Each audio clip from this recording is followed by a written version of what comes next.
ازيكم يا حبايبي؟ عاملين ايه؟ ان شاء الله تكونوا بخير. النهارده يا حبايبي هنعمل مع بعض كده زي ما انتم شايفين احلى تحليه شتوي سهله وبسيطه وسريعه، وفي 5 دقايق هتكوني عاملاها. شعريه باللبن، طريقه جميله. هتخشي معايا في الفيديو تشوفي الطريقه جميله معانا. صلوا على النبي ونبدا نقول بسم الله، ونقول مقادير الشعريه معانا. اي مقدار شعريه معاكي هنحط في الحله حبه زيت ذره صغيره، ونحط معلقه سمنه، ومقدار الشعرية بقى اللي عندك على قد أسرتك اعملي. فرحي ولادك في الشتاء وقومي اعمليها سهلة وسريعة ودفيهم كده وجميلة. هنا هننزل معانا بالشعرية، هننزل الشعرية وايدينا على طول في التقليب معاها عشان خاطر كلها تبقى لون واحد. هنحط رشة ملح بسيطة خالص، ما تسكرش، عشان خاطر الشعرية كلها تبقى لون واحد معاكي. اهم شيء ايدك في التقليب معاها عشان خاطر تبقى كلها لون واحد زي ما انت شايفة كده. هنا بدأت تلون معانا زي ما انتوا شايفين كده، هتلون معانا، واول ما هتلون معانا هنسقيها بقى ونشربها زي الرز بالظبط. مش هنسقي الشعرية اللبن، لا انا ما بحبش الطريقة دي، بحيث ان انت لما تبقي من الشعرية معاكي هتفضل طازة وهتبقى كويسة معاكي.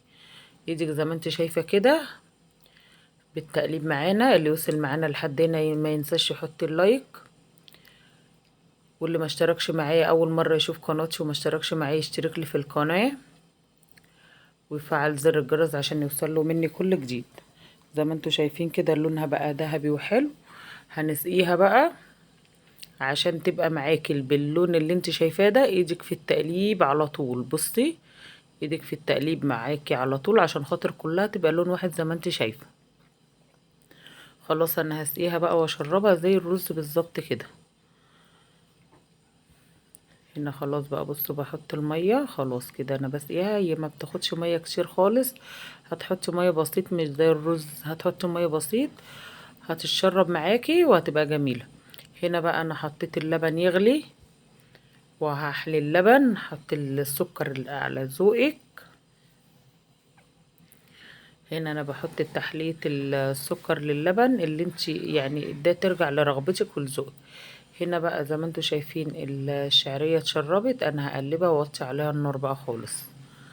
ما تصبريش لما تشرب المية كلها عشان ما تلسعش منك من تحت. هنا بقى انا وطيت النار وهحط معلقة سكر كده برضو عشان ايه تبقى الشعرية معانا يعني متحيقة معانا بالسكر وتبقى مسكرة وحلوة معاكي. هنوطي عليها برضو شمع عشان خاطر ايه الشعرية ايه حساسة زي ما انتوا عارفين ما تلسعش معانا. هنوطي عليها النار بقى ونسيبها تشرب خالص. وهنا اللبن غلي معانا واحنا حليناه.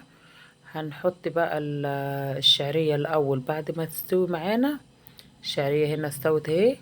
هنغرفها بقى في السلاطين في كوبايات، اغرفي زي ما انت عايزة بقى. هنا انا هحط في الاول هنا في السلطانية شعرية. بص الشعرية الكمية اللي انت عايزاها بقى دي رغبتك وترجع لك انت. تحطي بقى شعرية كتير تحطي شعرية بسيط، دي حاجة ترجع لك انت. انا بحب هنا الشعرية، احط شعرية كمية كويسة واحط عليها اللبن. هعمل الكمية كلها كده، وبقيت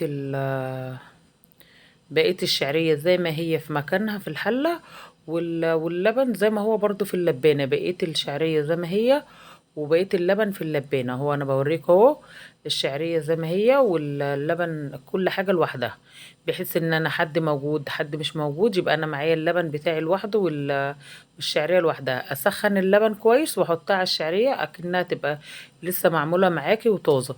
انما لو حطيتي اللبن وسخنتي فيها هتلاقي ان اللبن نشا، هي الشعرية هتنش فيه وهيبقى شكلها مش حلو خالص. انما لما تخليها لوحدها كده هتبقى طازة معاكي. تيجي تسخني اللبن وتحطي بقى شعرية وتحطي لبن عليها بتبقى شكلها اكنك لسه عاملاها دلوقتي. لأول مرة يشوف قناتي اتمنى يشترك لي في القناة، فعل زر الجرس عشان يوصل مني كل جديد.